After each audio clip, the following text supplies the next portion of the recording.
एकनाथं भक्तप्रियं सकललोकनमस्कृतं च त्रैगुण्यवर्जितमजं विभुमाद्यमीशं वन्दे भवघ्नममरासुरसिद्धवन्द्यं नारायणाय परिपूर्णगुणार्णवाय विश्वोदयस्थितिलयो नियतिप्रदाय ज्ञानप्रदाय विबुधासुरसौख्यदुःखसत्कारणाय वितताय नमो नमस्ते। नारायणं नमस्कृत्य नरं चैव नरोत्तमं देवीं सरस्वतीं व्यासं ततो जयमुदीरये। देवं नारायणं नत्वा पूर्णबोधान् कुर्वन् कुर्म श्रीकृष्णगीताया भाष्यादुक्तार्थसङ्ग्रहम्। हरिः ओम्। Shubhodaya everyone. This is the weekly once Pratipadartha that we do every Saturday. So far we have completed till the seventh shloka of the 8th Adhyaya. The 8th Adhyaya is called the Akshara Brahma Yoga. Primarily the chapter begins with eightfold questions from Arjuna, because he ends the 7th Adhyaya, we end the 7th Adhyaya, which is called the Jnana Vijnana Yoga, Vijnana Sahita Jnana Yoga. It's a very important message where basically we are being convinced from Bhagavan, or we are being taught by Bhagavan in this Bhagavad-Gita operation, that how we all, this entire Jagat, is that one amsha of the Bhagavan, something very similar to what we hear in the Purushottama Yoga, the 7th shloka, right? Mama ivamsho jivaroke jiva bhuta sanatanaha manaha sashtani indriyani prakriti sthani karshati. So we are all that one small amsha of the Bhagavan, but this manas and the other 5 indriyas, they keep getting attracted to the nature and they keep struggling on the nature, they keep working on the nature, that chesta, that karma, the krishikarya, we keep doing that krishikarya on the prakriti, or the prakriti is doing the krishikarya on us, it is attracting us. So there is a very nice expression that comes. Those lines perhaps give us a very different thing. But the 7th chapter he explains that para prakriti, bhumi rapo nado vayuhu rasoham apsu kaunteya, the different ways in which Krishna explains to us that we are his own amsha. And then towards the end, he explains how to do the real Bhagavad Upasana, and then ends with these concepts of Brahma, Karma, Adhyatma, Adibhuta, Adidaiva, things like that, right? And then Prayana Kali, the one who, at the time of the departure of the body, departure of this life, the one who is thinking about the Bhagavan, he is the one who is really, really in yoga, right? He is the Yogyata, he is the proper person. That's what Krishna's opinion was towards the end of the 7th Adhyaya. Now, there are concepts that are called out by Krishna. So Arjuna has these obvious questions. So this chapter, the Ashtamodhyaya, the 8th chapter called the Akshara Brahma Yoga, it begins with these 8 questions. Kim tat Brahma? Because Arjuna was told, Te tat Brahma viduhu. They will understand that Brahma when they depart from this life, having taken shelter under me, constantly who think about me, they will know that Brahma. So Arjuna's question is, what is that Brahma? Kim Adhyatma? Krishnam Adhyatma viduhu is something that Krishna says towards the end of the 7th Adhyaya. So natural question is, what is that Adhyatma? Kim Adhyatma? And Akilam Karma viduhu. Karma Chakilam, he says, right? Viduhu. So what is that Akila Karma? Kim Karma He Purushottama. Right? This is where the first time in Bhagavad-Gita we hear Arjuna calling Krishna as Purushottama. Uttamaha Purushaha tu Anyaha Paramatma iti udahataha. Right? So that's the definition that we get to hear from Krishna himself, what that Purushottama is. Right? So this is the first time we hear the Sambodhana. So somewhere indicates that Arjuna perhaps is a Aparoksha Jnani. He understands who is the supreme guy, but somewhere he wants to hear it from Krishna Bhagavan himself, or maybe there is a temporary doubt cast on his mind. It could be multiple ways in which we can look into it, but yeah. And our group is also Purushottama Yoga, right? So this shloka becomes that much more important. Hey Purushottama, what is that Brahma? What is that Karma? What is that Adhyatma? What is this Adibhuta? Sadhi Bhuta Adi Daivam Ma, Sadhi Yajnam Cha Yeviduhu, the one who understands me to be the one who is constantly with this Adibhuta, Adidaiva, Adi Yajna. He is the one who really is Yukta Tamaha, right? So that's what we hear from Krishna. So what is this Adibhutam Chakim Proktam? What is called as Adibhuta? Adidaivam Kimuchate? What is spoken of as Adidaiva? Adi Yajnaha Kaha? Adi Yajnaha Katam? How is this Adi Yajna and who is this Adi Yajna? In this Deha, who is this Adi Yajna? So 2 parts about the Adi Yajna. And then how do we think about you? Prayana prayana kale cha katham jneyah ati. How are we to think about you during the time of prayana? Prayana is the giving up of the body, right? So these questions will be answered. This Astatmaka Brahma, see, all of these things, when we look into it carefully, all of them are primarily part of Brahma. Sarvam Kalvidam Brahma. Brahma is Brahma. Adhyatma is Brahma. Brahma Chintana. Karma is basically coming from Brahma. Karma Brahmodbhavam Vidhi is something that we hear in the third Adhyaya, which is called the Karma Yoga. Right? The chapter itself is called Karma Yoga. Karma is eventually born out of Brahma. Right? Everything is part of Brahma. Like this is very similar to the Omkara, right? Omkara is just one sound, Om. But when we try to break down the parts, Padataha, right? So we have to always contemplate on any tattva, any shabda, also through the Padataha, through its parts. So when we do the upasana of the Om, we tend to see that in one side we are told Om is A, Uma, A can be can be Rigveda, A can be Brahma. So A Uma, some people call it as Brahma Vishnu Maheshwara. A Uma, some people call it as Rigveda Yajurveda Samaveda. A Uma can be Bhuta Bhavya Bhavat. Like A Uma is understood in different ways. And again, the contemplation happens in multiple ways. And when we go to another level of Upasana, the same Omkara then has four parts. A Uma, and then there is a beyond. Like there is a Vishwa, Tejasa, Prajna, and there is a Turiya. Right? People tend to, and these are not just people who are contemplating, right? These are the cues given in the Upanishads. When we look at some of the Upanishads, especially the Brahmavali sections in some of the Upanishads, right? Not just one. Quite a few Upanishads explain the Omkara very nicely. Right? Omkara, in some other ways of Upasana, we tend to think of Omkara to be having 8 parts. So there is a Uma, and the Turiya, the beyond, is further broken down into 5 parts. Nada, Bindu, Ghosha, Shanta, Atishanta. When we want to do the contemplation of it, like for example, say Uma is related as Vishwa Tejasa Prajna, right? So there is a fire, Jataragni, Udaragni, Vaishwana Ragni. In the Purushottama Yoga, we hear that, Aham Vaishwanarha Bhuta Praninam Deham Ashitaha. So he lives as a, Vishwenaraha, right? He is the one who is the fire inside all the life forces. So we, as Vishwa, he is the one who ignites the life force, right? So Vishwa, then that Agni becomes Tejasa. Tejasa is that brilliance, just the fire, then becomes brilliant, and the Tejasa becomes Prajna, becomes enlightenment. So light to brighten light, and then to the enlightenment, right? To Prajna, and then beyond. That beyond. So when you go to the Upasana also, that same thing, right? It's all Sarvam Kalvidam Brahma. But when we try to break it down into the 8 parts, we see that there is fire, there is an activity, there is light, which is prachodana, then there is prajna, there is a dawning upon the realization and things like that. Then there is beyond. We don't just jump up in joy. Whenever we have the realization, we try to hold on to those thoughts more and more, right? So that's where we see the nada. It keeps on resonating. It needs to keep on resonating. Nada, bindu. Then there will be a point of culmination. And then there is a ghosha. Then there is the proclamation happens. Oh, eureka kind of a moment. But unlike the Western world, we don't jump up in joy. Jump up from the bathtub whenever there is a eureka moment. Whenever there is a ghosha, don't jump up, do shanta. So that's where after the ghosha comes the shanta. Shanta leads into ati shanta because that can't be explained. Like how Turiya itself is beyond. Ati shanta is the final beyond. Beyond. You don't know what is beyond. You just need to crystallize that, dharana. Keep on doing that dharana of that understanding. And eventually Omkara. Omkara is where Otam Kota, everything goes into that way. So this chapter also some way brings in that concept of Omkara. Because Akshara Brahma, whenever we hear the word Akshara Brahma, eventually it also points, there is a hint that it's also talking about Omkara. And Omkara also has 8-part breakdown. This question from Arjuna is also 8-part breakdown. But eventually it is the same thing that has been spoken of in 8 different parts. Right? So there is an 8-fold question that comes from Arjuna. And now we hear all these 8 being very briefly answered in this Adhyaya.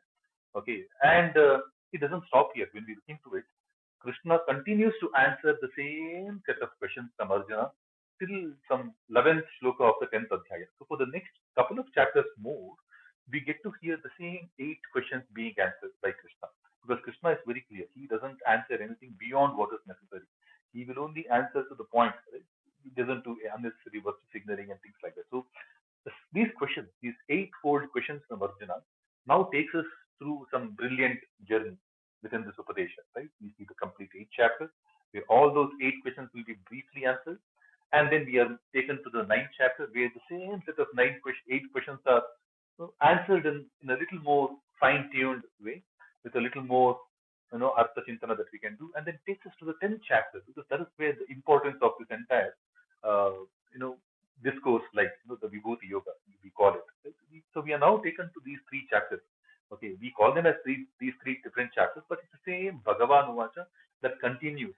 Okay, there is the same set of answers being continued to be answered by Krishna in a very long discourse, and that very long discourse we have broken down.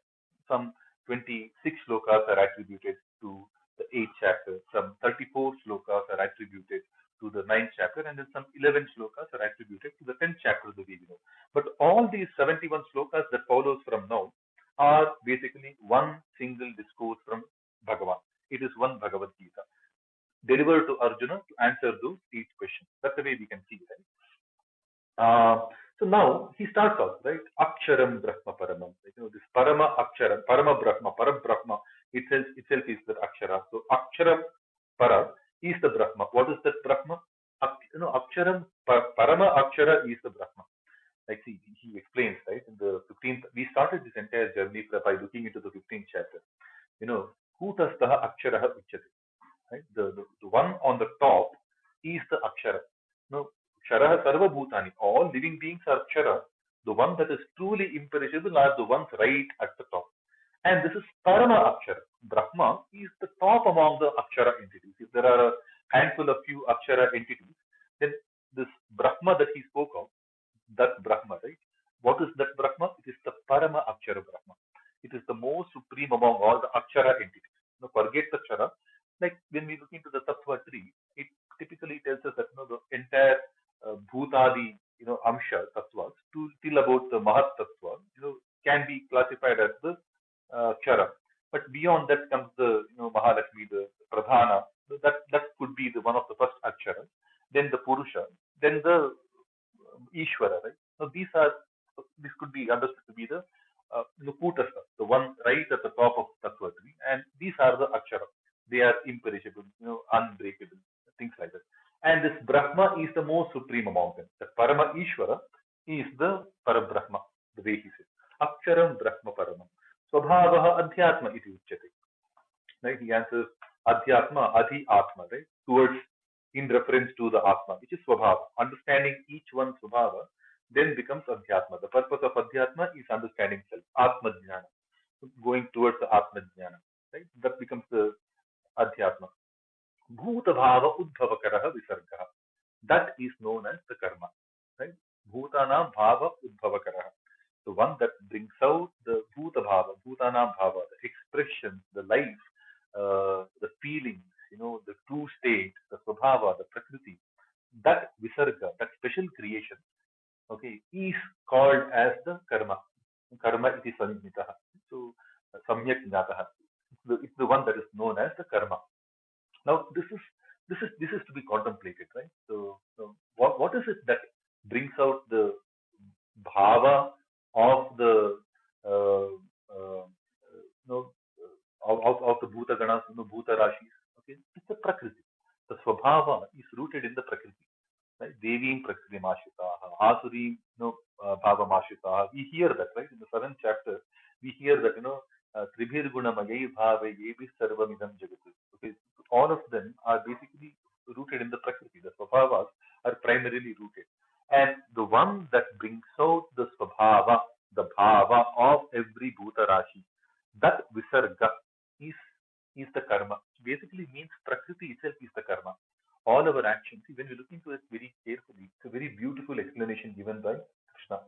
In Karma Yoga, we don't hear the definition of karma. What is karma? In Karma Yoga, the 3rd chapter, he gives us the qualities of karma. In the 4th chapter, he gives us types of karma. In 5th chapter, we hear about how to go about the karma, right? And in the 6th chapter, we hear about how to master that karma, right? How to master being in the kriti. But it is this chapter is where he actually defines what is karma. Karma is rooted in the swabhava, which is rooted in the prakriti, and the prakriti itself is prakarshanaat kritaha. It is prakarshanena kritaha. It is the revealed activity of the Bhagavan himself. It is created by Bhagavan. The nature, I mean, we tend to gloss over the meaning of Prakriti as nature, but it is Prakarshanena Kritaha, right? It is done with a lot of Prakatita. It's a Prakatita Kriti. It's the one that is the revealed work of the Bhagavan, right? So Prakriti, whatever we have in the nature, is basically creation of the Bhagavan. We are a part of it. And through that Prakriti, we all possess certain Swabhava. Through the Swabhava, we have all certain, Swadharma. We continue doing the Swadharma. It adds to that Bhagavan's creation of Prakriti. We will then be part of that big grand design of the Bhagavan. When we go against the Swabhava, when we go against the Swadharma, we go against the Prakriti, then that will lead to Papa. I mean, it's a very simple way of understanding, but this definition is very beautiful.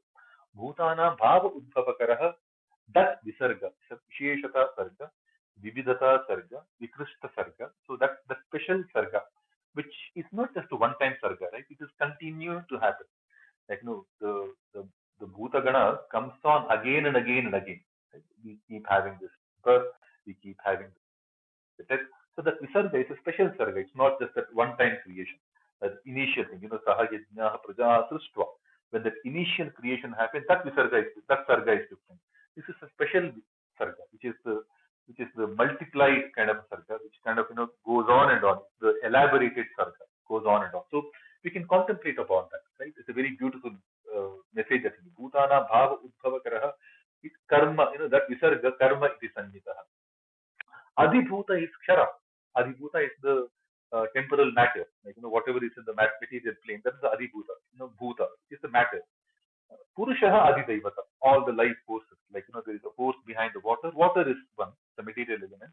But water can be ice, water can be cloud, water can be rain, water can be wave. On a wave, we can either ride the wave, we can drown in the wave. Right? So there are different forces within the same water. Right? So that Purusha, that Puresheti, the one who lives in that material world, the one who sleeps in that material, one who dwells in that material world, that's the Purusha. Purushaha Adidaiva.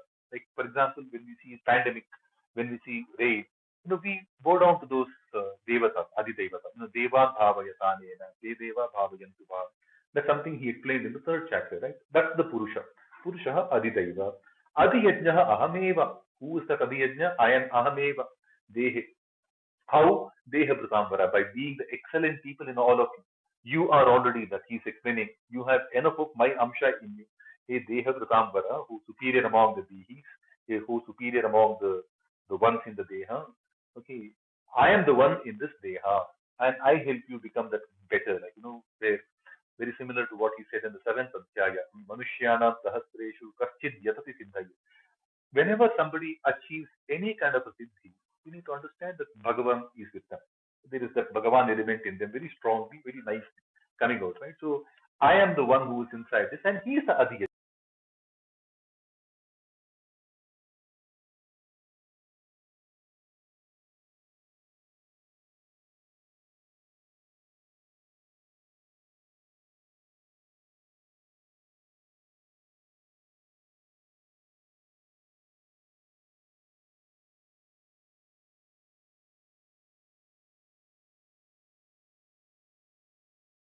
Is the Adhyajna. Yajnena Yajnamayajanta Deva is something that we hear in the Shruti Vakya, right? So when there was nothing to create, he offered himself into the creation. And we all came through him. In that object of form, we came through him. Right? So that's precisely what he says. Like, I am Saha Yajnaha Prajaha Pushpa. We were all created as part of that yajna. That yajna was himself to begin with. And he brought out our Ichicha Devatas, our Abhishta Phalas, he, Yesha was Krishna Kamadaku. Whatever we need, we have it in that yajna. And that yajna itself is him. Like, Shankara Bhashya keeps on repeating the point that, Yajno vai Vishnu. This entire yajna itself is Vishnu. And that goes in line with what we hear in the Vishnu Sahasranama.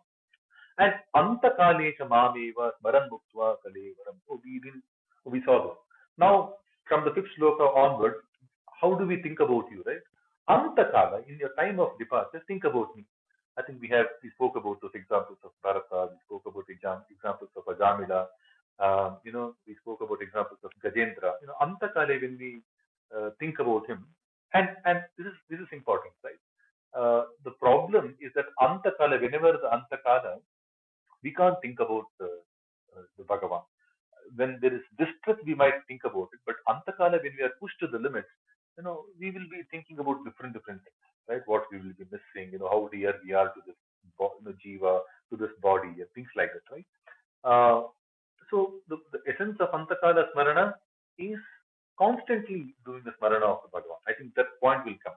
But Smaran, like, the Smriti, it's all about Smarana, right? From fifth shloka, it's all about how to do the Chintana, do the Smarana.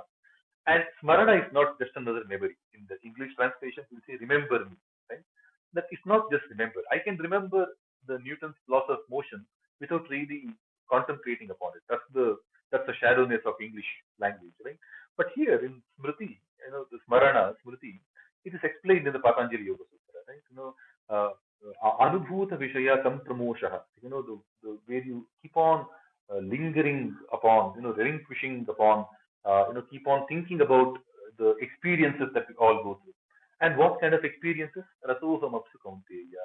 That rasa, if you have experienced rasa in any liquid thing, if you have experienced any sound, good sound in the space, in the ether, if you have experienced any nice smell, punyo gandha prasidhyam, if you have experienced any good smell, if you have experienced the tejas of the Shashi Surya, if you have experienced the bright light of the Surya and moon, right? If you have, and these were explained in the seventh adhyaya. That remembering all that nice experience, dharma viruddho bhuteshu kamaha, in properly dharmika acharana of this jivana, even our desires are Bhagavan. And so there are different ways, and these are the different ways in which we need to recollect the Bhagavan. Anubhuta vishaya sampramoshaha. That is Smriti. So antakale cha mameva smaran. See, today most of us tend to find it extremely difficult to look at our current entitlements, what we are already blessed with. We always think about what we don't have, what we need. We don't really bother about very basic things. How many of us are thankful to the shelter that we have above? It's not easy, right? Many species in the animal world, they don't have a shelter. Very few of them, very few, one or two of them, right? From the entire species plan, and they suffer with the changing, fluctuating weather conditions. So we have these siddhi. The siddhi is also from the Bhagavan. So anubhuta vishaya sampramoshaha. Right? So we have to, and then so many of us, on a daily basis, we have some amazing food. Imagine we are given raw food to eat. It could be a tasty fruit also, but we get bored. We need cooked food, right? That rasa. We are all going behind the rasa, and the rasa is Bhagavan. Okay, but we tend to think that oh, I'm eating the same idli every day. I'm eating the same dal tadka every day. We need that variety. We keep cribbing about what we don't have rather than appreciating what we have. But Bhagavan clearly says, smaran, from your anubhuti, from your anubhava, remember those good qualities that have showed me that through which you could perhaps think about me. Mameva smaran, like anantakale cha mameva smaran. When you muktva kalevaram muktva, when you give up your body, and yah prayati samadbhavam sayati yati nastyasya samshayah. He's giving a logical explanation. Whatever bhava you get into at the time of antakala, that goes as a succession in your next janma. Right? So very similar to where he explains in the sixth adhyaya also, right? If you are in the yoga siddhi marga, if you are in the path of achieving yoga, for some reason you will perish without completely accomplishing the yoga, right? Ayati shraddhaya upetaha ati ayati. One who doesn't become a yati, where does he go? Is the question of Arjuna at that point in time. He says, don't worry. Na iha na amutra vinashaha tatya vidyate. There is no loss of your yoga siddhi effort. You will have benefits of it. No, prapya punyakritam lokam vishitva shashvati samaha. After having gained some momentary benefits for your yoga siddhi, okay, shuchinam shrimatam gyehi, like you will be again born in a nice place, which will primarily help you to keep that undisturbed yoga siddhi, right? Keep on continuing with that mark. So, and the logical explanation is whatever bhava you give up your deha with, you will continue from the same bhava. And this is where from the Purana we have those examples, right? Bharata, he thought about the deer at the time of the death, and he became a deer in his next birth. So those are some of the things, right? And yam yam vapi smaran bhavam tejatyante kalevaram, whichever bhava you possess at the time of giving up your body, tam tamevi tekendeva kaunteya sada tadbhava bhavita. If you constantly think about those things, you will eventually end up getting the same thing. So basically, keep on doing satata, santatam, chintayenantam mantakale, visheshatah. We hear that, right? Keep on doing Harismarana all the time. It will serve very special at the time of your Antakala. Santatam Chintayenantam Antakale Vishe. So that's a very beautiful line. Sada Tadbhava Bhavitaha Tam Tam Eva Eva. He obtains the same thing, whatever you constantly think about. And that's where our gurus keep on telling, constantly do the Hari Chintana, constantly do the Hari Smarana. And Hari Smarana is not just rote way of doing the Hari. Oh, I keep chanting Vishnu Sahasranama every day without understanding what exactly we are chanting. So we have to go, right? We have to progress. Okay, we have to get the verse, of course, yes. But after that, we have to do Artha Chintana of every Nama. What exactly are the names telling? Because that is where it will help us relate to our life experiences and then get that smarana, properly ingrained. But nonetheless, he's giving the logical thing that, sada tadbhava bhavitaha yam yam vapi smaran bhavam tejatyante kalevaram tam tam eva eva iti ho kaunteya. Whatever feeling with which you depart the body, you will acquire the same feeling. This is the continuity. Tasma sarveshu kaleshu ma manusmara. Therefore, all the time keep thinking about me. Yudhya cha, because this yuddha is also my karya. It's a dharma karya. It's a Bhagavad seva. Because Krishna has come for the Bhubhara Harana, not alone. He won't take away all the Dushta Shakti alone. Right? He gives, whenever Bhagavan takes the avatara, there are also a lot of Devaganas who take the avatara. Like we know, right? In Mahabharata, Arjuna is the Indra Amsha. That's why in Bhagavad-Gita we keep hearing a lot of Indra reference. Like, Swarga reference, Indra Loka, Surendra Loka references, Airavata, a lot of things related to Arjuna, Indra, we get to hear. Even Arjuna at one point in time, when his Vishada was to be expressed very nicely, Rajyan Surana Mapichadipatyam na Yotsya, like, I don't want this Rajyan or do I want the Surendra's Loka. He is already owning it, right? Nobody takes it away from him. So that's the level of delusion he was in the second chapter. Surana Madhipatyam, I don't want. Right? But he is already the Surana Madhipati, which perhaps in this delusion he didn't remember that. Right? So Tasmat Sarveshu Kaleshu Mama Nusmara, keep thinking about me. Again, thinking, remembering is not just another. Anubhuta Vishaya Sampramoshaha. Right? Anusmarana has to be through the experiences. And Abhyasa Yoga Yuktena, it's not easy. You have to get into the practice of it. Constant dharana, yoga dharana is a very difficult thing, right? Abhyasa Yoga Yuktena, Chesasa na Anyagamina, right? Na Ananyagamina or Anyagamina. So Paramam Purusham Divyam Yati. You keep doing that, then you will attain the Parama Purusha. Oh, we have to look into this sloka, sorry, 8.8. Okay, that leads us to sloka number 8.8. We will continue from sloka number 8 of the 8th adhyaya. Before we begin, a quick check. Hariji is on the stage. Hariji, would you like to say something before we proceed? Hariji, there's a technical glitch. Looks like you have to leave and rejoin because we can't hear you. Hariji is a very devout Bhagavad-Gita Upasaka. He does a lot of study himself. And he also takes classes on Bhagavad-Gita. So it's good that we have him. So Hariji, would you like to add something before we proceed with the 8th shloka? Shubhodaya. Good morning. I'll not speak now. You continue. I think it is going well. Once in between you have some questions, I'll certainly interject. Yeah, so this is Pradipadartha. Wherever you think there could be another other dimension that can be added, please chime in. Please unmute and please chime in, because we all learn from one another. Okay. Okay, click on the link provided. Oh, it was not Shraddhaji, it was me who provided. Okay. Click on the link, you will be taken to the 8th shloka. It reads like this.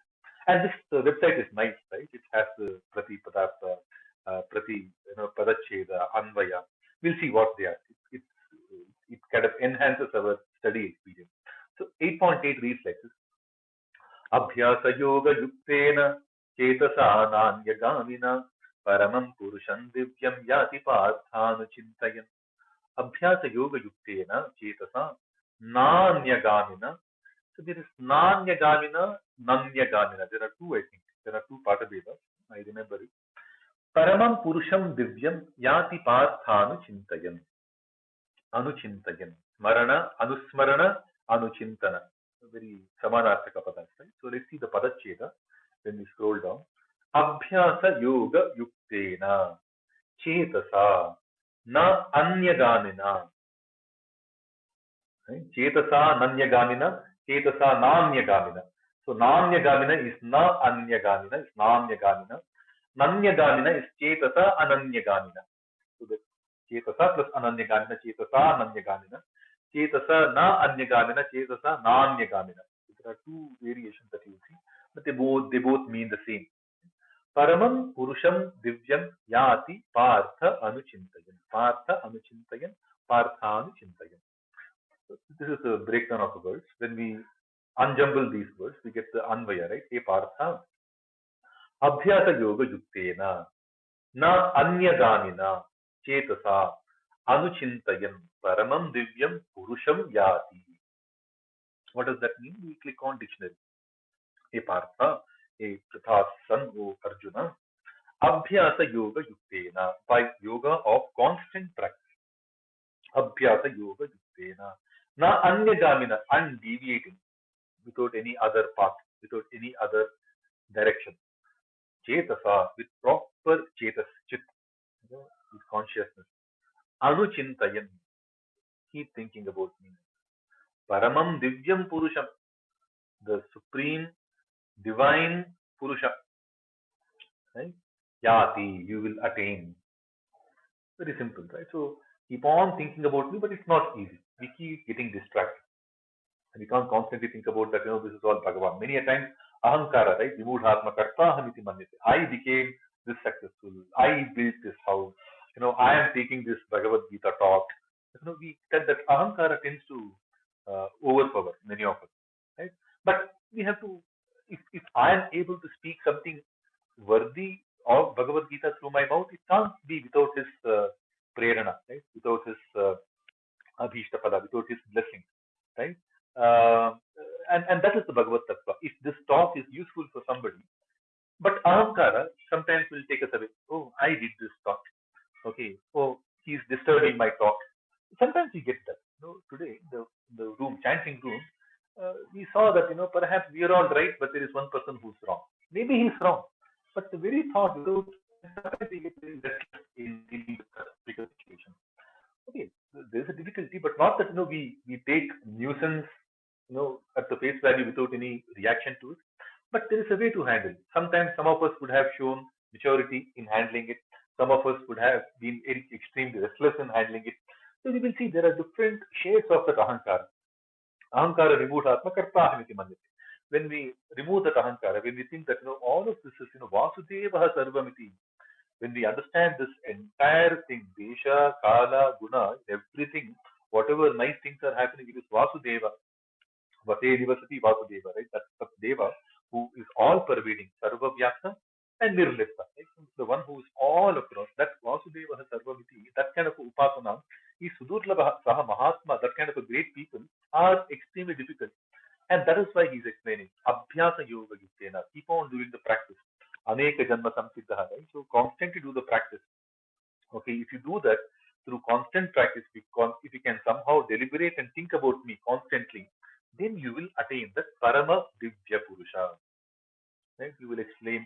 So some people, when they get into some phases of life, with amazing Daiva Shakti around them, whatever they touch becomes gold. Whatever decision they take, will become successful. Whichever organization they go to, it's like, Gata Kesari Yoga thing. They will just rule the roost. Like, so, and when we are constantly in the Bhagavad Upasana, when we are constantly in tune with the God's grand device, when we are in line with the Prakriti that was created by Him, which means then we adopt our Prakriti and then keep on doing that Swadharma. And in doing that Swadharma, we keep on recollecting, doing the Chintana of the Bhagavad Tattva in everything that we do. Our Adhyatma is partly Bhagavan, our Karma is Bhagavan, our Apurusha is Bhagavan, our Adhyajna is Bhagavan. Adhyajna means our duty is also, our Dharma is also Bhagavan. When we keep on doing the constant Bhagavad Chintana, and some of the examples are given in the 7th Adhyaya. So, Abhyasa Yoga Yuktena Chetasa, with proper realization. with proper consciousness, with a conscious self. Anya na anyagamina, ananyagamina, without any deviating mind. If you can do the anuchintana of the Bhagavan, which is through the anubhuta vishaya, which is through our own experiences, then we will, without doubt, we will attain that paramam divyam purusham jati. Right? That's the quick thing. Now, how to do the anuchintana?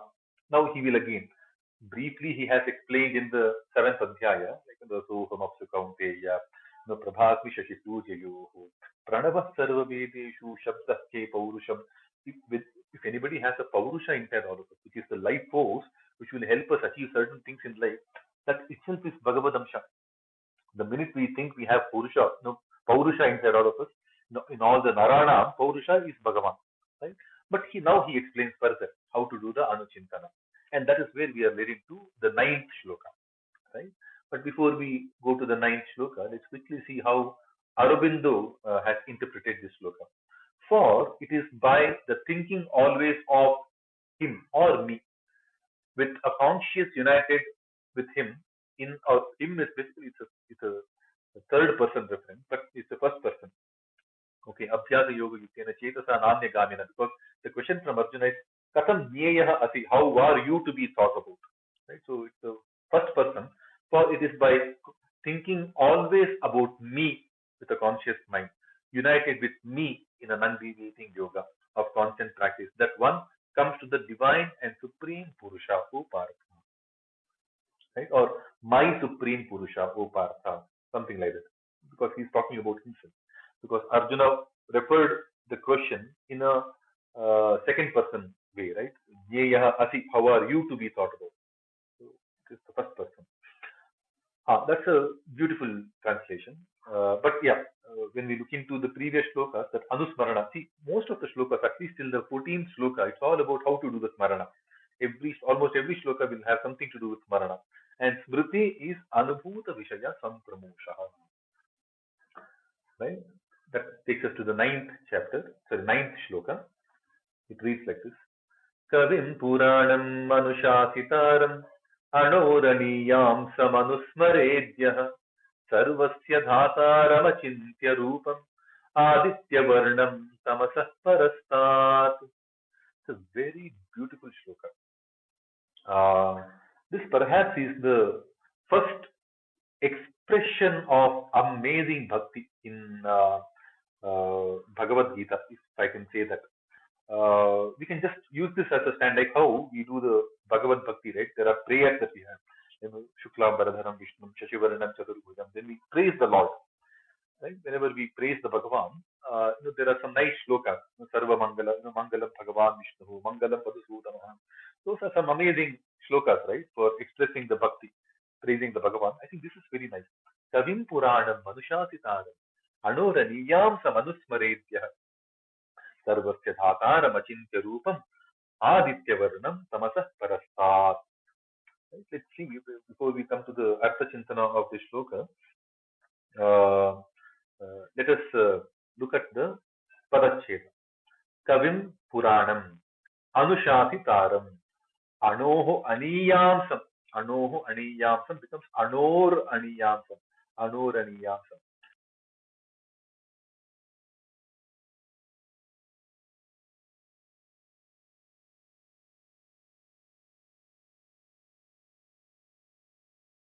Anusmaret Yaha becomes Anusmaret Yaha. Sarvasya Dhataram Achintya Rupam Aditya Varnam Tamasah Parastat. Aditya Varnam Tamasah Parastat. When we unjumble the words and get it into a proper prose order, we see that in Anvaya, right?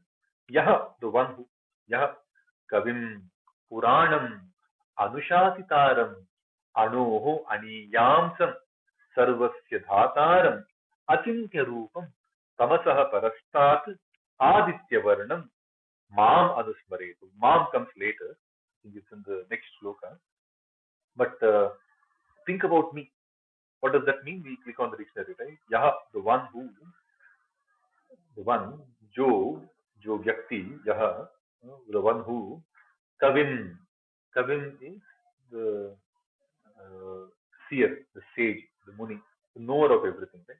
Puranam, Pura api Nava, eternally new, and being there since eternity. Ancient, Purana, Purnatva Purana, Pura api Nava Purana. There are different ways, but Pura, the ancient and then Nava, eternally new, and since eternity, that Purana. Think about me to be the Kavi, to be the ultimate knowledgeable, to be the Purana, to be that eternal being. Anushasitaram, the one who does the Anushasana, the one who does the governance, who's the governor, who's the Lord, who's the ruler of all existences. Anoho Aniyamsam, subtler than the subtle.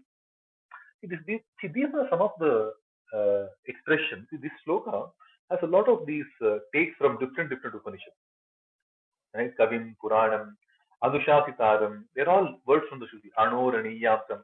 Whenever we hear of Anoraniyamsam, Mahato Mahiyamsam, that's something that we need to add. Anoraniya, Mahato Mahiyam is something that we keep hearing in other Upanishads also. So whenever we hear Anoho Aniyamsam, immediately add Mahato Mahiyamsam. Add that. Subtler than the subtle, grosser than the grossest. Right? He's bigger than the biggest, smaller than the smallest. Tinier than the tiniest, larger than the largest. So something like that. Right? Because he's Sarva Vyapta, but nearly. He's there but not there. Right? Sarvasya Dhataram. Dhata is the Poshaka, Pusha. The master of all existences who sets in their place in his being all things that are. He is the one who is Dhata, Vidhata. We say Vidhata, right? Visheshatah Dhata. The Brahma is called Vidhata. So Sarvasya Dhata, he is the Poshaka, he is the supporter of everything. He is the one who controls everything. He is the one who feeds into everything. Sarvasya Dhataram, Achintya Rupam, unthinkable, unimaginable Rupa. We don't know his Rupa. Many people think that, Krishna was killed, Krishna had this kind of Neela Varna body, but we don't know. Achintya Rupa. Tamasaha Parastat, beyond the Tamasa. Aditya Varnam, the brightness, the refulgent as the sun, right? The splendor of the sun, Aditya Varna. Okay, Varna is that Varnana of like an Aditya. So it is basically like the Bhagavan or the suns. Anutsmare, think about me like that. So think about the Bhagavan, how to do the Chintana. Abhyasa Yoga Yuktena Chetasana Anyaganina Anuchintayet, right? That's the previous shloka. How to do the Chintana, how to do the Anusmarana, that through our life experiences, imagine that he is the one who, see, we are not the first persons to come on this planet. There are many people who had the bhagya of experiencing the Bhagavan Amsha in their lives. And he is the one who is doing it from eternity. He is the Purana Kavi. He is the oldest Purana. And he is the one who does the Anushasana of everything. Anushasitaram. Anoho Aniyamsam, Mahato Mahiyamsam. Most of these are in Shvetashvatara, Aditya Varnam Tamasaha Parastat. All of these, they are all coming in the different Vedas. Right? Sarvasya Dhataram, Achintya Rupam, Aditya Varnam, Tamasaha Parastat. Okay, Iti Anusmare, the one who is so refulgent like the sun, taking away all kinds of Andha Tamasaha Parastat, beyond any kind of, when we look at him, around him there is absolutely zero tamasa. When his anugraha comes, there is no tamasa, but tamasaha parastat, beyond all the darkness. Right? So very nice. This shloka has references from Ishavasya, from Kataka, from Shekashvatara, from Mundaka. Different lines are coming from different Upanishads, small bits and parts. So a very beautiful shloka. I think it's highly recommended that this can be chanted on a daily basis as an expression of praising the Bhagavan. Kavim Puranam Manushasitaram Anuraniyam Samanusmaredya Sarvasya Dhataram Achintya Rupam Aditya Varnam Tamasah Parastat. It's beautiful to keep on just chanting this. Right? Very nice bhakti expression. Let's see what Aurobindo's interpretation has for this. The Supreme Self, he is the seer. Okay. Saha eva seer iti anusmare. He is the Kavi. He is the ancient of the days, Purana. He is subtler than the subtle, Anuha Aniyasa. Okay. And in his eternal self-vision and wisdom, the master, Anushasitara, ruler of all existence, Dhata, Anushasitara. master and the ruler of all existences, who set in their place in his being all things that are. His form is unthinkable, achintya rupam. He is refulgent as the sun, aditya varna, beyond the darkness, tamasaha parastat. I think the next, he who thinks upon this Purusha in the time of departure, he attains the supreme divine Purusha, which is coming from the previous line. Now think about this, anuchintaye, then you will paramam Purusham divyam yati. You will attain the extreme divine Purusha. That's what this one says. Right? With that, we move on to the next sloka. And needless to say, anybody on the stage, please to chime in wherever you see an opportune reason to add. And anybody in the audience also, if you think there is some ping pong, popcorn discussion that can be initiated, please to come up on stage. We would love to have you. But yeah, you will have more. We'll try to cover as many slokas as possible till about 9:30 India time, which is another 45 minutes, and then we can keep it open for discussion. Okay. Sloka number 10. It looks like a continuation, right? Because the previous sloka, the website says the Anvaya gets completed in the next sloka. We'll hear this. Prayanakale manasachalena bhaktya yukto yoga balena chaiva bhruvormadhye pranamaveshya samyak satam param purushamupeti divyam. Prayanakale manasachalena bhaktya yukto yoga balena chaiva bhruvormadhye pranamaveshya samyak satam param purushamupeti divyam. Right? The Padacheta says, Prayana Kale, Manasa Achalena, Bhaktya Yuktaha, Yoga Balena Cha Eva, Bhruvoho Madhye, Pranam Avishya, Samyat, Saha, Tam Param Purusham Upaiti, Divyam Param Purusham Upaiti. Well, what does it give as an Anvaya when we unjumble these words, put them into the proper sentence format, a prose order? He Partham, Saha, Bhaktya Yuktaha Saha, Prayana Kale, Yoga Balena, Dhruvoho Madhye Pranam Samyak Avishya, Achalena Manasa, Cha, Tam Divyam Param Purusham Eva Upaiti. Sounds okay, but what does that mean? We click on dictionary. Partha, Bhaktya Yuktaha Saha. He is who?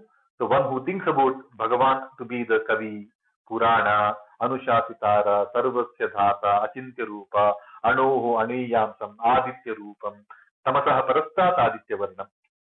The one who thinks about the Bhagavan with those many attributes that he explained. The one who, with proper bhakti. See, bhakti, bhuj, like bhakti comes from bhajana, vibhajana, but offering ourselves. Bhakti eventually means we offer, and I keep repeating this, right? This is all happening in the Bhishma Parva. Bhishma Charya is an excellent example of bhakti.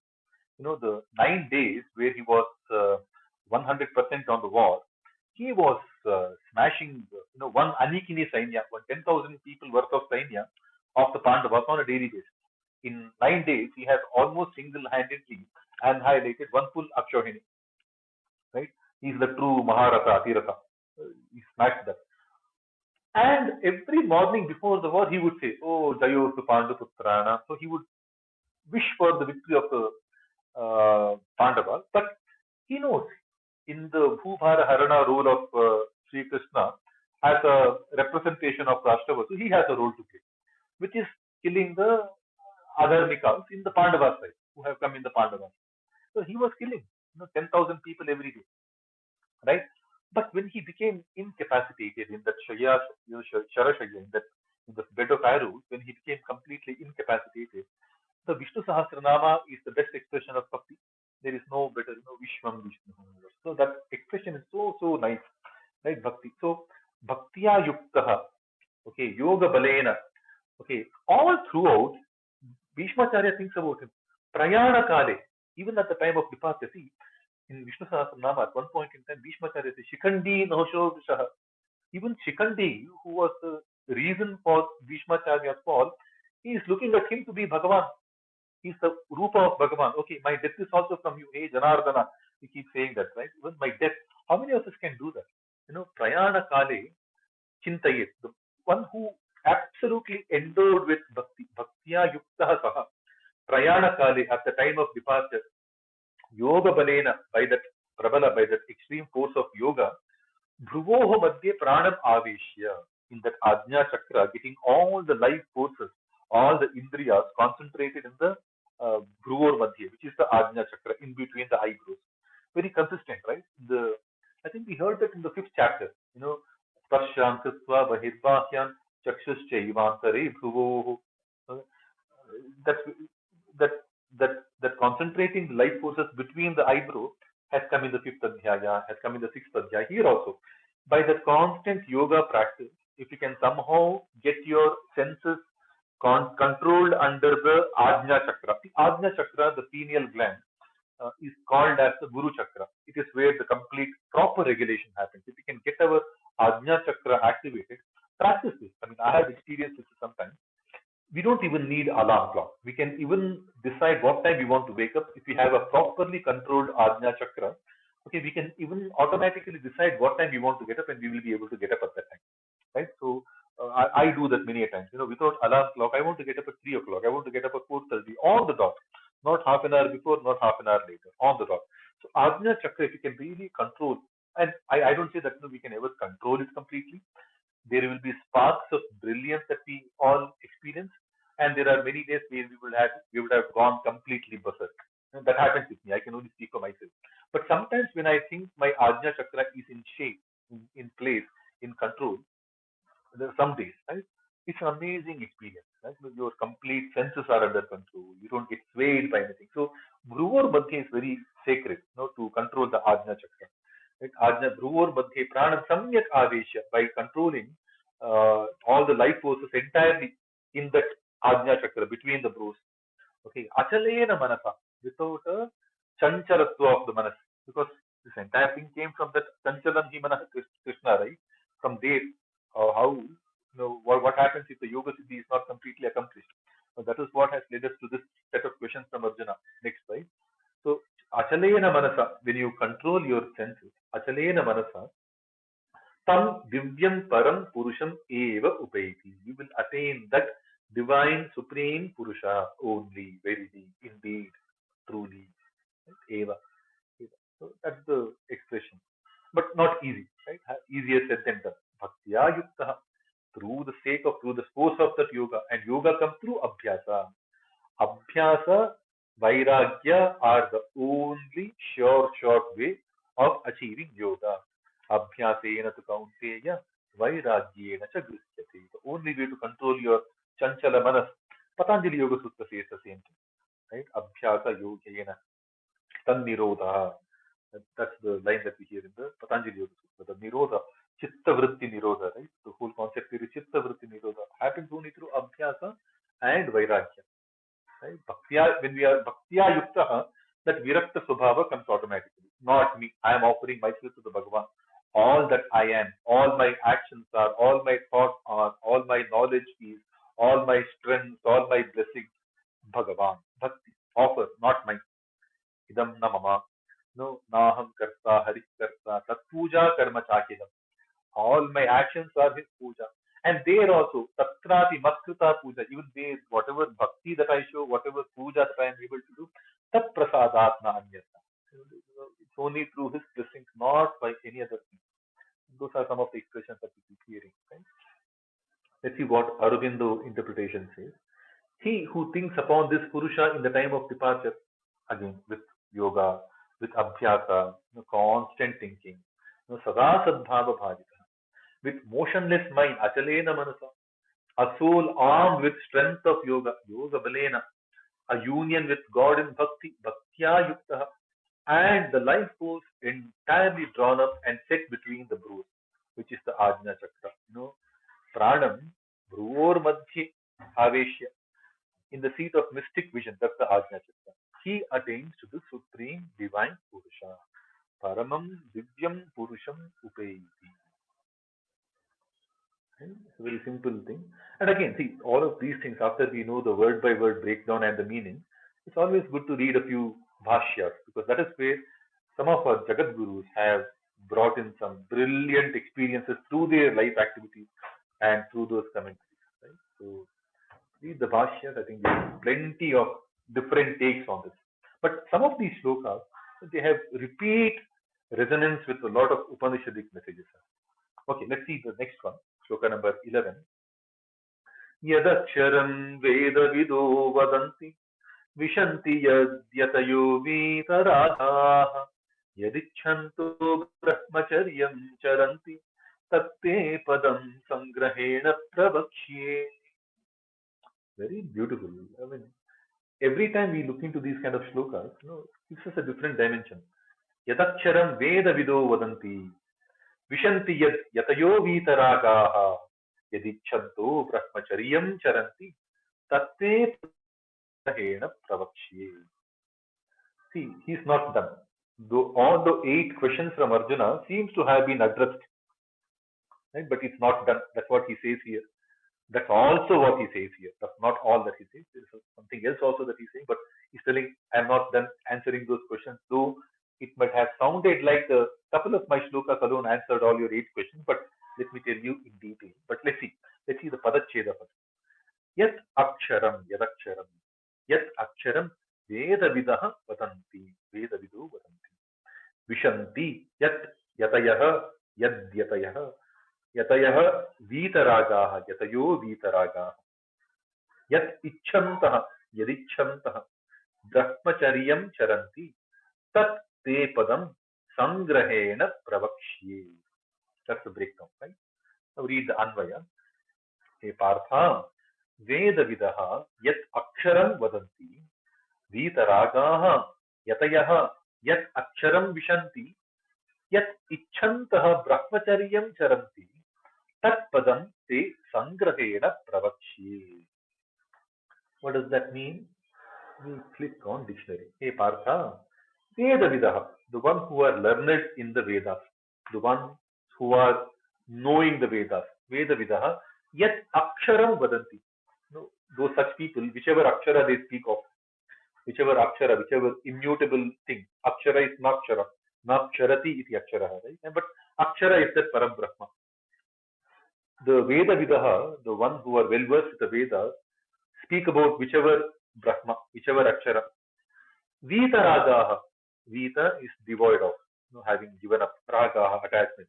So people who are Virakta, Vairagis, the Vairagi yogis. Vita Ragaha, Yatayaha. Yatayaha is Yati. Yati is through a lot of prayatna, yatna, right? Yatnat Yati. So Yatayaha, Vita Ragaha Yatayaha. The Virakt Yatis, the Virakt yogis, karma yogis, doers of ascesis. Ascesis, people who perform yajna and things like that. But tapa, people who endure extreme work. Right? Those are the karma yogis. These are the virakta, vairagya karma yogis. Vitaragaha yatayaha yat vishanti. Whichever they enter, whichever akshara they enter. Right? Whichever vishanti is pravishanti. Right? Prakarshanath vishanti. Vishanti is basically enter. Vishwa, Vishnu. It's all because of Vishan. They're all Vishate, iti Vishnu. You see that, right? So Yatayaha Yat Vishanti, Yat Aksharam Vishanti. So whichever Brahma that the Karma Yogis get into, because when we keep doing the proper Bhagavad Karya as Karma Yoga, we enter the Brahma. Like so Brahma Praptika Siddhi is something that we say, right? Or Brahma realization, self-realization. Okay, yet Vishanti, yet Vitaragaha, yet Aksharam Vishanti, yet Aksharam Ichchantaha, the ones who desiring that Akshara, Brahma, Brahmacharyam Charanti, they offer, they practice Brahmacharya, Naistika Brahmacharya, complete self-control, which is this body is for Bhagavad Seva. I will purely offer all my activities for Bhagavad Prapatti, offering completely. Yet Brahmacharyam Charanti, yet Aksharam Ichchantaha Brahmacharyam Charanti, Tat Padam, that position, that status, that Brahmapada, that supreme Brahma Padavi, Te Sangrahena Pravakshi. Let me explain to you with proper Sangrahana, with proper brevity, beautiful word, brevity. Samyak Grahana. Samyak Grahanera.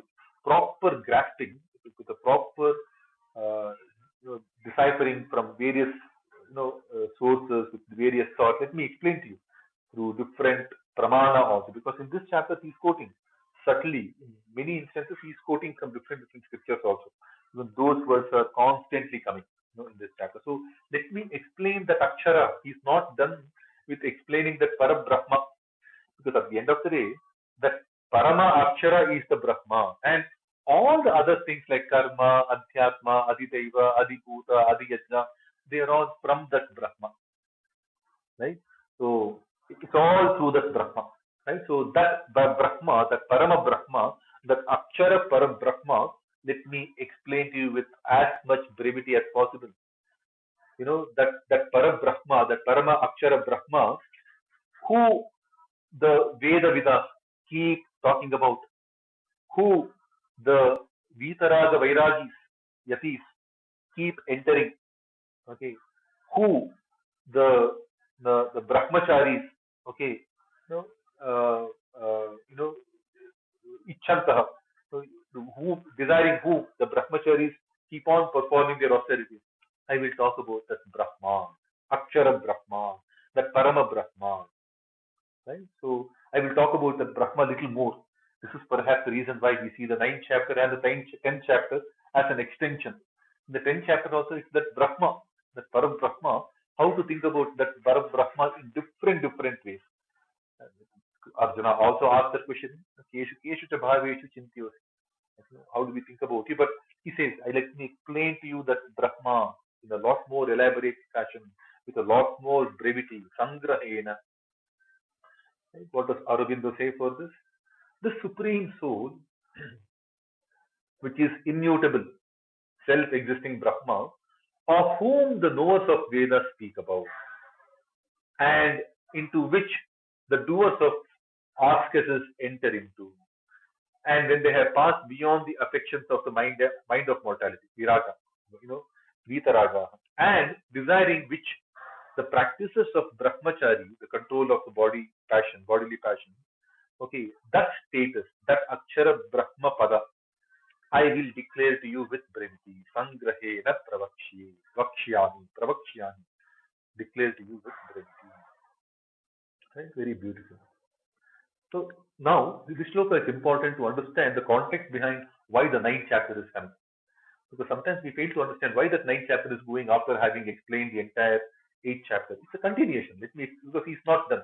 Because if you just answer the 8th part in an 8-part way, 8-part question in a commensurate 8-part way, we will be made to think that this is what Brahma is. This is what Karma is. But eventually all of them are part of Brahma. And there is a little more complicated way in which we need to do the upasana of the Brahma. And even that complicated way is not enough. When we say Kalyana, Ananta, Ananta Guna, that is not enough. See, Vishnu Sahasranama perhaps has some 900 odd names. Some of them are Gaunatmaka names. Some of them are like, for example, Rohito Marga we say. He is the Rohita, he is the Marga, he is the Rohita Marga. Rohita Marga can be one name, Rohita can be one name, Marga can be one name. And Sahasra, that's why they say Sahasra basically means Ananta Ananta, it's infinity. But Purna, complete. So there is no enough ways in which we can do the Chintana of the Bhagavan. So if you just get the answer of 8 through the 8th line of answer, then that could be misleading. That's why he says, let me explain more about this Akshara. It's not easy because all of these things is eventually that Brahma. Sarvam Kalvidam Brahma. Satyam Jnanamanantam Brahma. Some of these lines that we keep hearing, right? In different ways to make it easily understandable for the common being without any technical jargon, without any complicated jargon. I think Krishna takes some time now.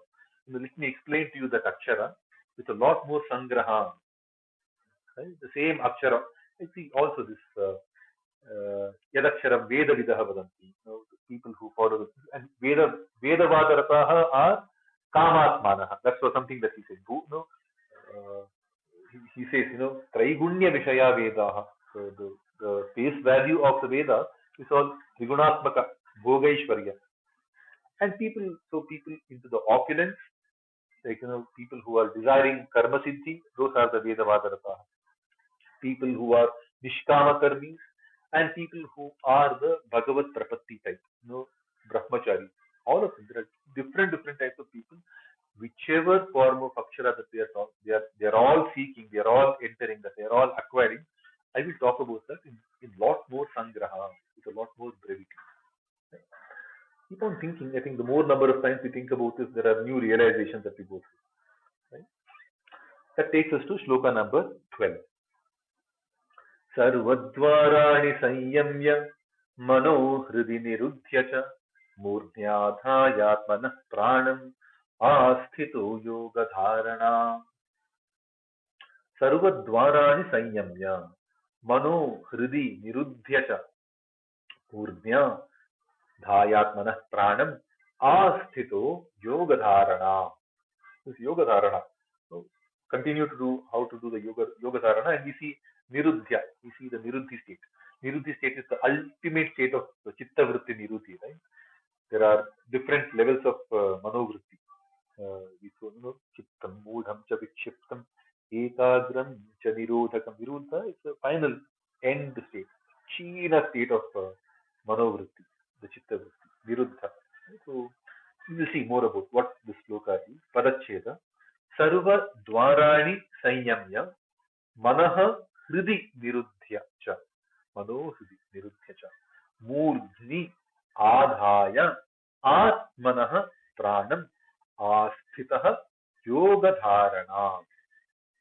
मूर्ध्नि आधाय मूर्ध्न्याधाय आधाय आत्मनः आधायात्मनः. Right? These are some of the sandhis.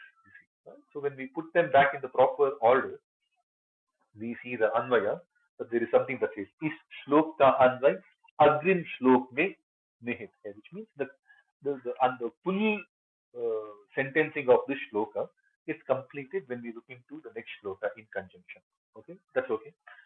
The Anvaya says, Sarva Dwarani Sanyamya Manaha Hridicha Niruddhya Atmanah Pranam Murdhni Adhaya Yogadharanam Asthitaha. Right? The way we have to now do the dharana. He's just explaining the physical nature of it. How?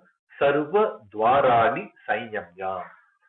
All the doors of senses. What are the doors of senses? Two eyes. There are Navadware Puredehi, Naiva Kuruvanna Karayam.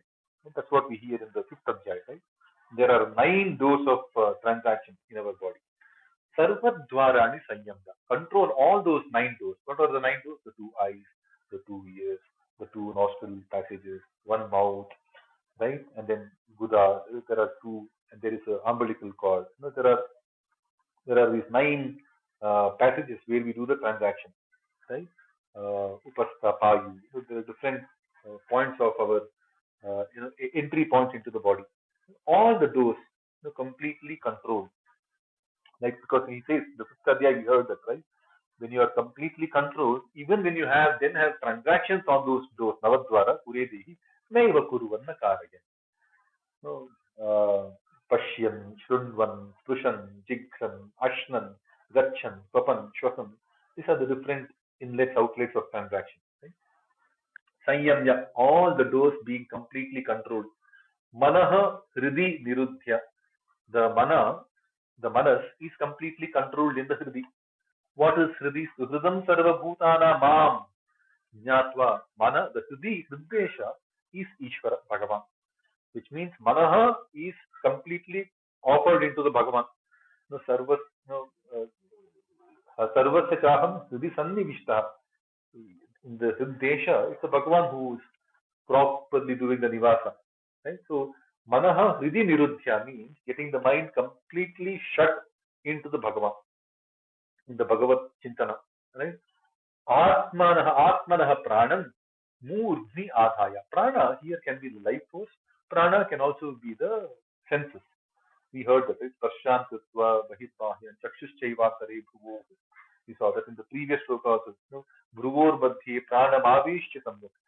One layer above the Bhruvor Madhye, the Ajna Chakra, is the Brahmarandra, the Sahasrara Chakra. That's the Murdhni. That's right at the top of our head. Murdhni is the Sahasrara. Further push it from the Ajna Chakra into the Sahasrara Chakra. When you look at it from the Yogasana, the Kriya Yoga perspective, the Kundalini perspective, in the previous sloka we saw the Ajna Chakra being invoked. Now he says, push it up to the Sahasrara. Murdhni, Pranam, Adhaya. Bring all the life forces controlled beyond the pineal gland, which is the pituitary gland. The Sahasrara chakra is basically the pituitary gland. Right? That's where we know that there is something like that, which controls the entire regulation of the body. The pituitary gland is the controller. Pineal gland is the regulator. You can see that. So, Murdhni Adhaya, Pranam Adhaya, controlling all the senses in the Sahasrara. Yoga Dharana. Right? So, now further explaining. So, do this Yoga Dharana. How do we do the Yoga Dharana? I think that gets explained in the next shloka. Before that, we'll quickly see how Aurobindo has interpreted this. All the doors of the senses close. All the doors of the senses close. Sarva dwarani sanyamya. Sanyam is not closed, but controlled. Yama is controlled. Yama niyama. Sanyama is controlled. Sanyamya. The mind shut into the heart, which is mind offered into the Bhagavan. So Srudam Sarva Bhutanam Jnatva. So the Brahma, the Param Brahma is in the Sriddesha. Mind shut into the heart. The life force taken up out of its diffused movement into the head. Basically controlling all the senses in the Sahasrara Chakra. Pushing them up. Kundalini meditation perhaps helps us. I don't know what exactly is the absolute state of it, but we have our own small sparks of experiences when we do that. He who goes forth, abandoning the body, he attains to the highest status. I think this is coming from the next shloka because he says the Anvaya gets completed in the next one. So we'll see what exactly comes in the next shloka. We'll quickly read the shloka number 13. It reads, Om Ityekaksharam Brahma Vyaharan Mamanusmaran Yah Prayati Tyajan Deham Sayati Paramangatim. Om Ityekaksharam Brahma Vyaharan Mamanusmaran Yah Prayati Tyajan Deham Sayati Paramangatim. What does the Patacheda say? Om iti eka aksharam brahma vyaharan mam anusmaran yaha prayati tyajan deham saha yati paraman gatim.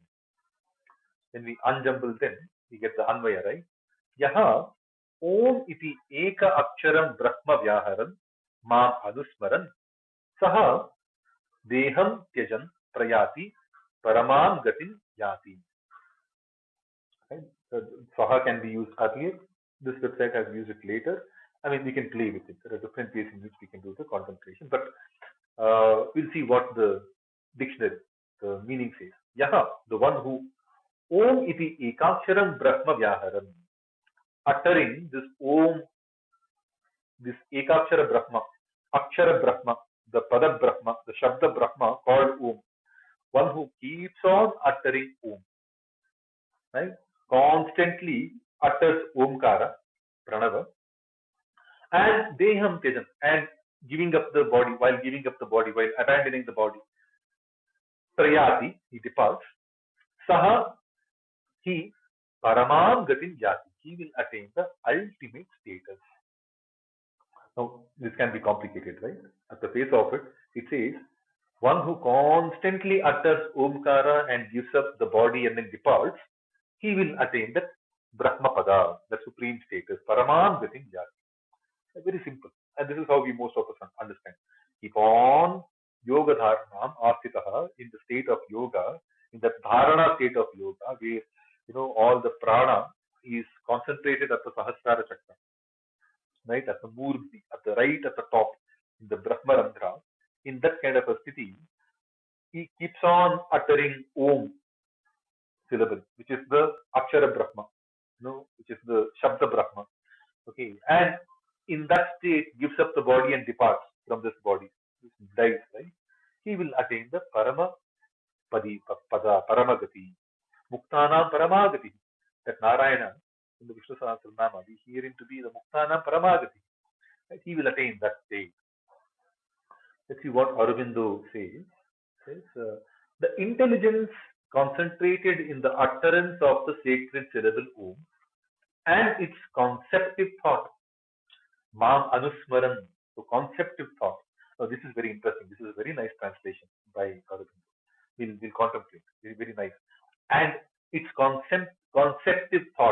the remembrance of the Supreme Godhead. He who goes forth, abandoning the body, he attains the highest status. See, Om, I think in the beginning we spoke about how to do the Chintana. Padataha Smaran. So, Padataha Anusmaret. Like Padataha, by different parts we spoke. There are three-part Omkara.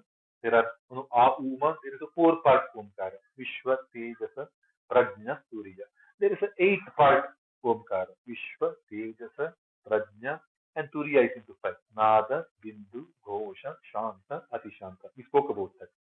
And the same eight part, somewhere we have the connection.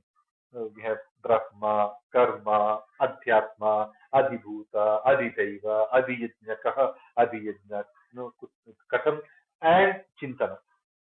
When you look into all these eightfold parts of the Brahma, Astatmaka Brahma, the Ashtavidha Brahma, Astatmaka Brahma, the Omkara, concentrate on Om.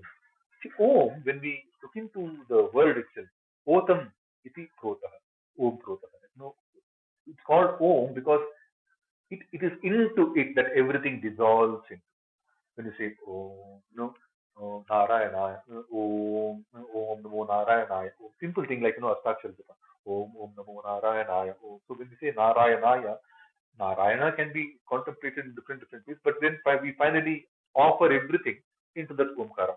It kind of dissolves, it kind of subsumes, it kind of consumes everything. Like Om, Otam, in Kannada we say Oti Sudha, like everything gets into it. And because it goes in, that's why we call it as Om. Omkara itself is Brahma. Brahma is the Omkara. And when we understand him through the different parts, like Vishwa, Tejasa, Prajna has a very beautiful expression. Vishwa, Tejasa, Prajna, Turiya is another beautiful expression. A-Uma, which can be Brahma, Vishnu, Maheshwara, or A-Uma, which is Rijyajus, Sama. Different ways it gives us a revelation. See, there are some people who elaborate the entire Ramayana through the Omkara.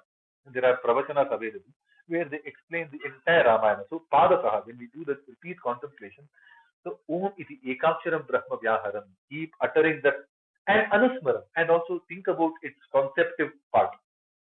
See, there are some versions of Bhagavad-Gita that add a couple of more explanation to this Omkara. In this Bhagavad-Gita that we see, in the current version, it stops at this one shloka. But there are other versions where they add a couple of references, like for example, this line from Kataka Upanishad, Etadhyevaksharam Brahma, Etadhyevaksharam Param, Etadhyevaksharam Jnatva, Yo Yadichyati Tasya Tatu. Whatever one desires, he will attain. Once you understand this Omkara Akshara, that this Omkara itself is the Parama, that this Omkara itself is the Brahma. Etadalambanam Shreshtam. No, the following of this Omkara itself is Shrestha.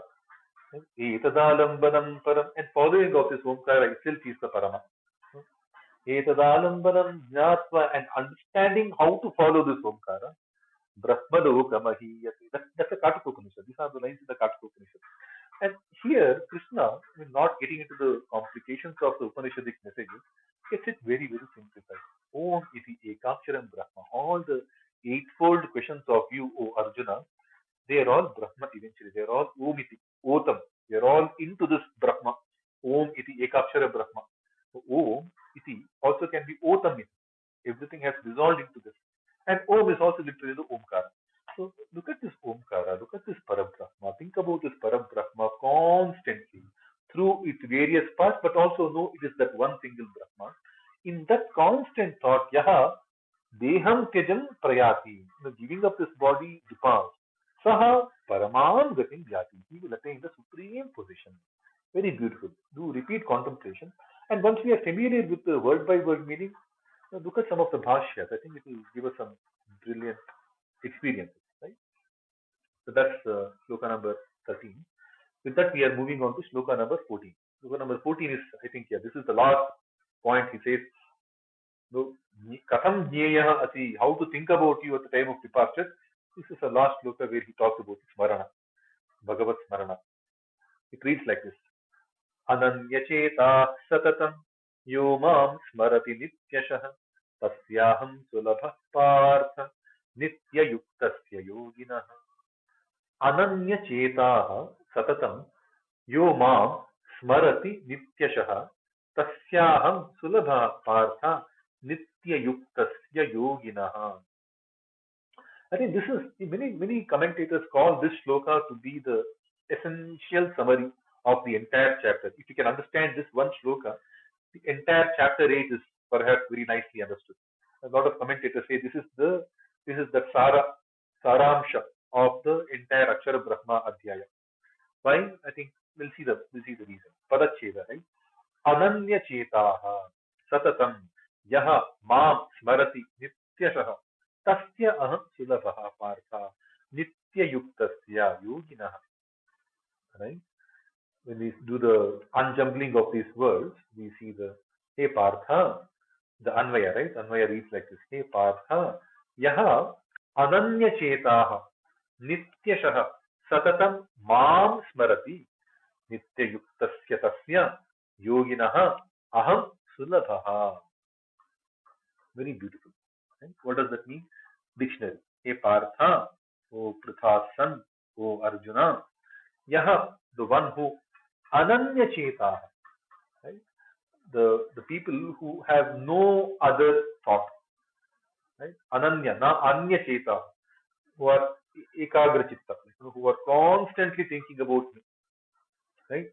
Nitya Shaha, Nitya is again eternally now, eternally present. Very powerful word, but because of the frequency with which we use this word, sometimes we it's constantly very difficult, right? Even if I have to think about myself, there are thoughts that will distract me. We can't constantly think about Bhagavan. There are many occasions where we get disturbed. So Nitya Shaha, Satatam Mam Smarati, always remembers me. And again, remembering Smriti, Smarati, Anubhuta Vishaya Sampramoshaha. Please remember that again. Whenever we hear the word Smarana, Anusmarana, all of these Smarati, it is through the experience, not without experience. Feel the Bhagavan, in the smell, in the taste, in the sound, in the radiances, in the successes, in the intended works being accomplished, in everything. Right? So look at the Bhagavad Tattva and then get into that lingering thought process. Varana. Nitya Yuktasya Tasya Yoginaha. Okay.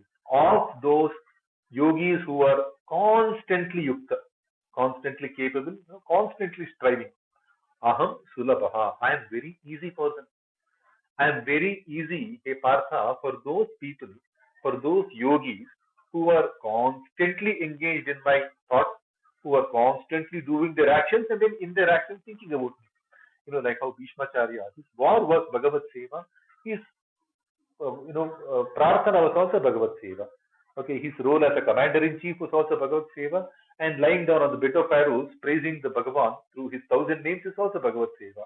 Calling Yudhishthira and giving him the Dharmopadesha, that Moksha Dharma Parva, the Shanti Parva, that elaborate Dharmopadesha that he gave to Yudhishthira, Dharmaraja. It is also Bhagavad Seva. All of the things that he did, him relinquishing the Yuvaraja position was also Bhagavad Seva for him. Once in a while he gets the doubts over it, but for him everything was Bhagavad Seva. He never did anything for himself. And Bhishmacharya is very important, right? Because Bhagavad-Gita, there is a reason why it is coming in the Bhishma Parva. There is a reason why it is revealed upon to us. To Arjuna it was revealed in secrecy, but to us it was revealed only upon the fall of Bhishmacharya. Right? So there's a lot of connection of Bhishmacharya and Bhagavad-Gita. So he is a good example of that bhakta. So Saha Yaha Ananya Chetaha Yoginaha Nityayukta Yoginaha. Okay, Satatam Mam Smarati. Tasya Aham Sulabhaha. For him, I am very easy. This Akshara Brahma Yoga is all about that. Constantly think about him. And that is not easy. Abhyasa Yoga Yuktena. It has to come with a lot of abhyasa, vitaraga, vairagya, with a lot of abhyasa. Keep on doing smarana, right? Smarana is again anubhuta vishaya sampramoshaha. Keep on thinking about him. Okay, sada tadbhava bhavitaha. Tasya aham sulabhaha. I am very easily attainable for such people. Right? This is the essential part. Tasmat sarveshu kaleshu ma manusmara yudhyacha. That's what he says. Constantly think about me. You will not have any risk. Right? If the whole task is to think about me at the time of departure, constantly think about me. Think about me through my name. Think about me through my divine form. Think about me through the actions that you do because they are rooted in me. Think about me through the qualities you possess because your prabhava is through your prakriti, the prakriti is through me. Think about me through that. All your experiences are through me. And for such people, Sulabha, it's not even Sulabha. I'm already there. He's with me, I'm with him. Right? You, he, he says that, right? In the sixth chapter, he says, no, Sachame na pranashyati. Like, no, I don't get lost in him, he doesn't get lost in me.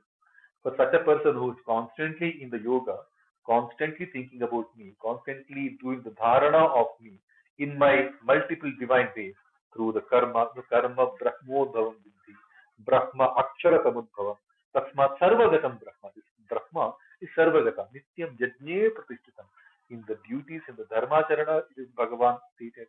In our kama, dharma aviruddha kama, it is Bhagavan who is seated. Think about it in everything. So, Tattasya aham ati sulabaha. And very easy to attain for such a person. Right? This is essentially the summary of the entire chapter. The entire chapter can be just understood through this one shloka, shloka number 14. Right? What does Aurobindo interpretation say? He who continually remembers me, thinking of none else, that yogi, O Partha, who is in constant union with me, finds me easy to attain. Very easy. At the end of it, it's all about attaining the Brahma Bhuyaya Kalpate. From the fourth chapter, we keep hearing that. Brahma Bhuyaya Kalpate. Right? Sadhi Bhutadi Daivam Mam Sadhi Yajnam Chaye Viduhu Prayana Kamile Pichamam Te Vidur Yukta Chetaha. That's exactly what we hear. Okay, that leads us to perhaps the last shloka for the day, 9:28. 2 more minutes left. But I'll keep this forum open. If there are any questions, any further thoughts. Today we saw from shloka number 8 to shloka number 14, 7 shlokas we covered today. And we will cover more in the next session that we meet for the Pratipadasa. Looks like the next Saturday will be a little doubtful, so we will perhaps have the next session on the 27th of this month. On the 27th is the week after next, Saturday after next. Okay, so in that meanwhile, Hariji, Shraddhaji, Vijayji, any thoughts, any questions, any observations, please chime in. Yeah, it was wonderful explanation. Uh, I think that is the detailed study required for someone to understand Gita for sure. Only just looking at the tatparyas or two-liner meanings may not give the clarity for someone who is a serious student. I think it is the right direction. You are putting the effort, and also a lot of people are benefiting from that. So now I have a couple of observations which I just wanted to share with you, and also get your views on that.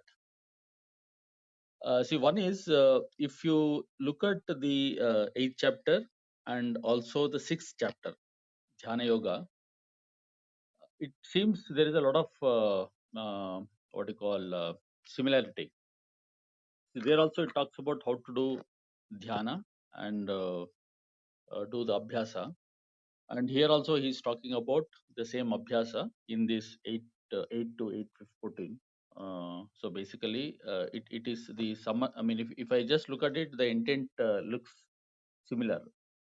But I feel the difference when I was just trying to check that, okay, what could be the difference? Because otherwise, it becomes a repetition. And we know in our most of the shastras, repetition is not taken in a right perspective. So then the question comes whether it is a repetition or it is something different. Is there any difference between the 6th chapter and the 8th chapter specific to this section? What you dealt today.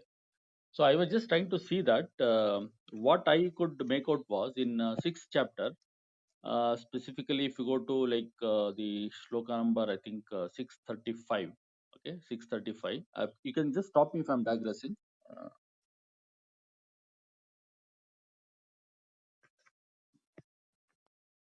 In The 635. Dhyana Yoga, right? 45th shloka of the Dhyana Yoga. Sorry. This is the 6th chapter, Dhyana Yoga, Atma Sanyama Yoga. No, 6th chapter Dhyana Yoga. Dhyana Yoga. In that, Correct. Now, 45th shloka. Which one is that? What is the shloka? 35. 35. Okay. Can you please read that? असंशय Shri भगवानुवाच असंशयं महाबाहो मनो दुर्निग्रहञ्चलम् अभ्यासेन तु कौन्तेय वैराग्येण च गृह्यते. That means there is a background explanation given by Bhagavan on how to do the yoga, dhyana yoga. And Arjuna says the manas is so chanchalam, it is very difficult to what you call nigraha, do the nigraha. Then he says, Abhyasena kaunteya vairagyena cha grishyate. But you can do that with Abhyasa and Vairagya. So this is one. And in previous shlokas, he talks about how to do that dhyana. If I just wanted to bring that, he says, Atma, just give me a minute. Abhyasa yoga yuktena chetasa namyakamena. Which one that is? Shloka number, I think, 12, something like that. Or maybe shloka number 8, I think. Shloka number 8. Yeah, fine. No. What I still in sixth chapter. In sixth chapter, he's talking about how to do dhyana, where he says you have to bring the attention, nachikagram, and all those things he talks about, right? Okay, so then, yeah. Then Arjuna says it is very difficult to do that because manas is so chanchalam. He says he used the word manas. Okay. Then Krishna says how to do that abhyasena and vairagyena. He gives a solution. I understand my mind is so what you call chanchalam. So you can achieve that through abhyasa and vairagya. And if you come to 8th chapter, where where you explained today, if you come to 8, 9, 8, 9, I think, not 8, 9, 8, 8. Abhyasa yoga yuktena chetasa nanyakamina paramam purusham divyam yati parthanu chintayan. Here also he is talking about abhyasa yoga. Okay. So here he says he talks about not manas, he talks about chetasa. So the question, what I was just trying to understand, is there any difference or is it the same? Is it manas and chitta? Is he using in the same perspective? Initially I thought same, but then when you get into the details, it looks like little different because this chapter specifically, if you say 8.6, sixth shloka of this chapter, he says, Yam yam vapi smaran bhavam tijantante kalavaram tam tamaivet kaunteya sada tad bhava bhavitaha. तस्मात् सर्वेषु कालेषु मामनुस्मरयुध्य च मय्यर्पित मनोबुद्धिः मामे वैश्यस्य संशयः. That means here is specifically talking about the last phase of life in 8th chapter, but in 6th chapter is talking about the routine or the sadhana we had to do before that or in our routine. So my understanding was, you may have to just validate that. That is the reason I'm sharing with you. In 6th chapter, it is more from my the day-to-day routine all along my life, or when I'm in the path of Bhagavad Sakshatkara. But in 8th chapter, he is talking about someone who has missed that or who has been not able to achieve that. Even in the last moment, if he can do this, what he talks of from 8.8 till 8.13 or 8.14, then still he can get that moksha. That is the reason he is talking about when you are doing the practice in a day-to-day life, he is talking about manas. But when it comes to the last phase of life, where you cannot do all this dhyana yoga and other things, then he says chitta, because the chitta becomes very predominant. You recall all the things what happened in your life, previous incidents, everything comes back. That is what the shastras also say, and also science is also proved that. So end moment, last moment of the life, we recall all the things what has happened in our life, and we get that moha. In sometimes we get caught, oh, I did something wrong, or I did something good, or I was very affectionate with someone, or I cheated someone. All these things, no, these are basically the moha which makes or which decides our next destination after leaving this body. That is what the shastra says, and also Krishna says in future shlokas in the same chapter. That means here what he is trying to emphasize could be that when you get those chitta means basically the memories. When the memories comes back to you at I can say the last phase of the life, don't hang on to that. You say Kavim Puranam Manushasitaram Anoraniya anoraniyamsam anusmarebhyaha sarvasya dhataram achintya rupam aditya vranam tamasah parastat. Whatever you get as a the memory, everything is you have to take it as Bhagavanta's krupe or Ishvara krupa. Then what happens is it becomes very easy for you to get out of that hanging and you can reach the destination or get the mukti. This is what I understood. That is the reason he is using manas in dhyana yoga. Here he is talking about chitta. Chitte, even in the 814 he uses the word same chitta. So what is your take on this, or how do you I do you really think? like the way you brought it, Hari. The Chetas and Manas is something. It's Yeah, a very we know in the Tattva tree. When we look into the Tattva tree, the Chetas definitely Chitta definitely comes much higher than Manas, and I yeah, think it's quite valid. See, because when you look at the beginning of the sixth chapter, he lays down why he is revealing the Dhyana Yoga. He says that, right? Aru Rukshor Mune Yogam Karma Karanam Uchyate. For a person who desires to climb up the path of yoga, the karma is the karma. Karma is the only way to climb up in the path of yoga. And yoga rudasya tasya, for a person who has already climbed to remain there. So this remaining there is the important thing, right? You have to keep doing it. Yoga is not about one time reaching the top. It's about staying in the top. That's where the chitta vritti completely gets over, because the patana is quite known. Patana is quite easy, right? Yoga rudhasya tasyeva shamaha. That's where we need to do the shamatha. That's where we need to shamana. That's where we need that control. Like, the dharana, dhyana, all that we hear, from ekagrata to the niruddhi state. And he explains the ekagrata state, he explains in the dhyana yoga. The niruddhi state also he explains, in the niruddhi state, sukamasantikam yattat buddhigrahim atindriyam, you will attain that sukha, ultimate sukha, which is beyond your indriya grasp, but buddhi grahyam, it is understandable by you. Veti yatsa, so after in the state of niruddhi, cha eva ayam, titas chalati tatvatah, na chalati, there is no movement away, which is your sanchalam, manas and all. Once you hit the niruddhi state, which is where your complete chitta vritta niruddhi is happened, where your chitta is now in complete control, which means your memory is constantly in Bhagavad Chintana and things like that. So he explains that in the sixth chapter. But yes, the eighth appears like a repeat of the same thing, because here also he is like, Mano Hridi Niruddhya. He's also, indirectly he's hinting at the Niruddhi state and things like that. The only difference is that, see, where in the Dhyana Yoga chapter, the techniques were to become that autopilot state of keep on delivering our karma, because the first shatka is the karma sadhana shatka. The way I see, it is primarily to help us how do we, you know, blunt all our other visions, distractions, shun all the distractions, and just keep on focusing of what is to be delivered, what is to be done. That karma sadhana, kartavya sadhana. Keep on doing it. The way I see the three shatkas, I take the clue from the Bhagavad-Gita, where in the second sloka of the second adhyaya, where Krishna says, Anarya Justam Aswargyam Akirtikaram. The three things that we perhaps can very beautifully learn in this 18 chapter worth of Bhagavad-Gita is how to become Arya Justa. Arya Justa is basically Kartavya Sadhaka. The definition of Arya is Kartavyam Acharet Sadyam Akartavyam Anacharet. No, Tishtati Yaha Prakritacharya Saha Arya Iti Vak. No, Vaismita. So the one who is constantly in the Kartavya, Gati, the one who is constantly delivering his Kartavya and doesn't do anything that is contrary to it. And Swabhava Niyata Karma, the Kartavya, when he is an Arya. The nobility comes from your ability to keep on delivering Kartavya, clockwork orange, right? We could see traces of that in our grandfather's generation. They were amazing Kartavya sadhakas, absolute Karma yogis, right? Not easy to be like them. We have taken a lot of sheen out of our daily life, compared to such people, right?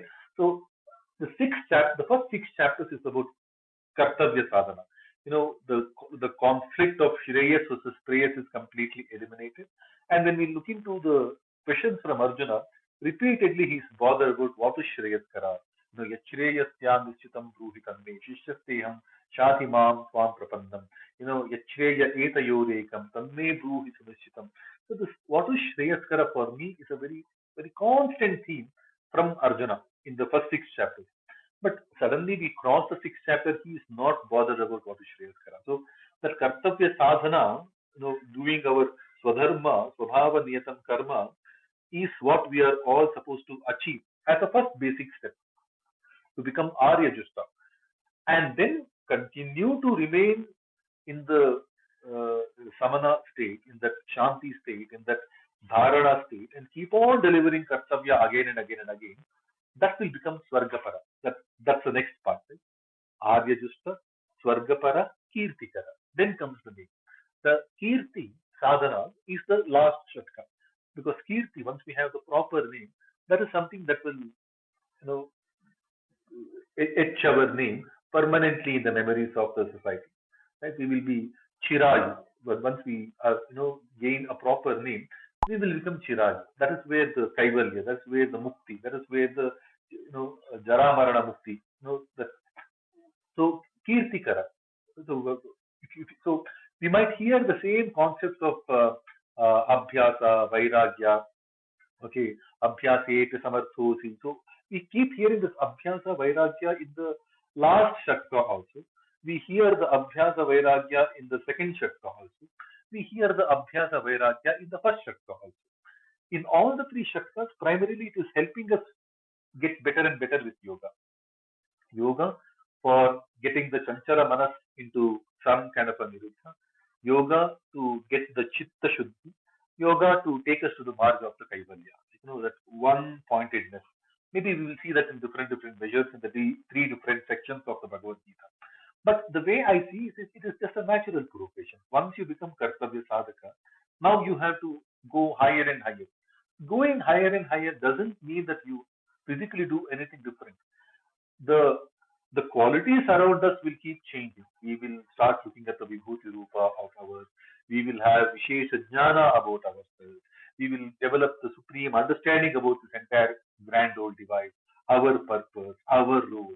And that is where the Vibhuti Yoga, the 10th chapter, is very special. In the 10th chapter, we will hear the Vibhuti Rupa in different ways. In some 80, 90 different ways, we hear the Vibhuti Rupa. Vibhuti Rupa for Daityas also there is a Vibhuti Rupa. For Chalayata there is a Vibhuti Rupa. For Kalayata there is a Vibhuti Rupa. For different entities there is a Vibhuti Rupa. And there are Anantananta Vibhuti Rupa. There is no end.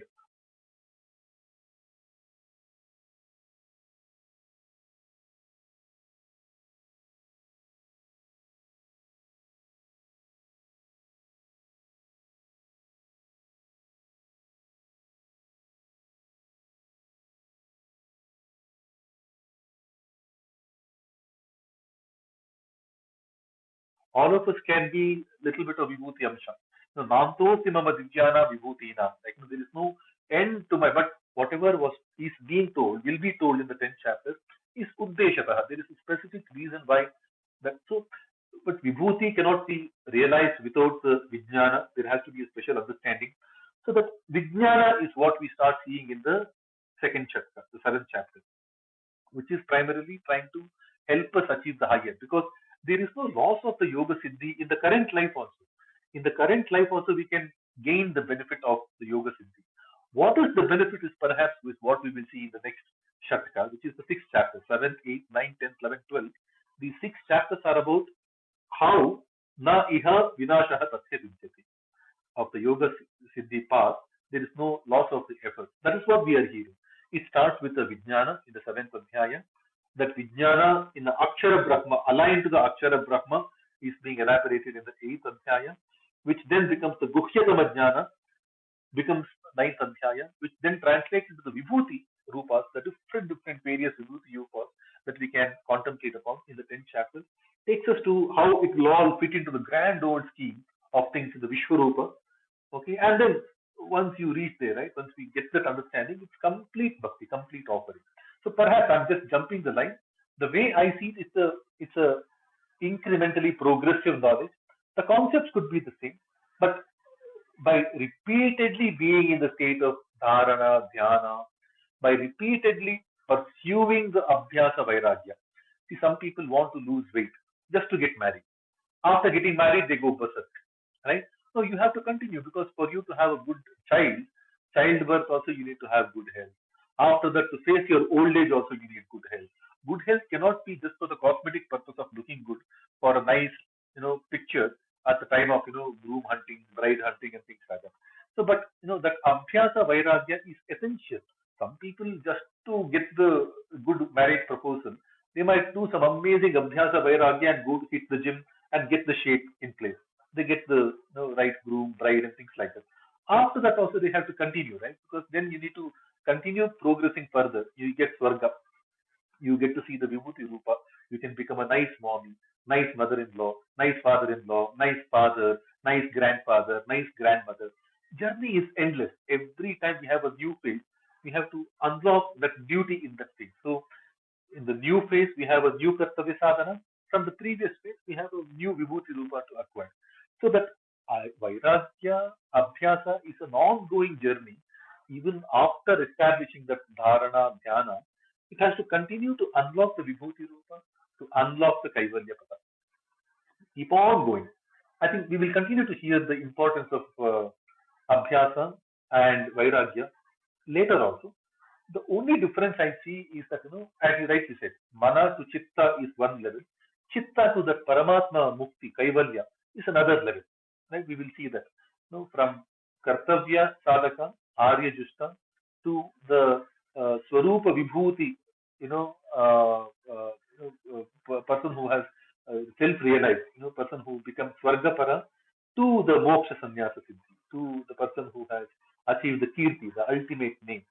No, which is perhaps you can say that bhakti, jnana, vairagya, that kind of a path of the three shatkas. That, twamasi, that kind of a path of the Vairagya.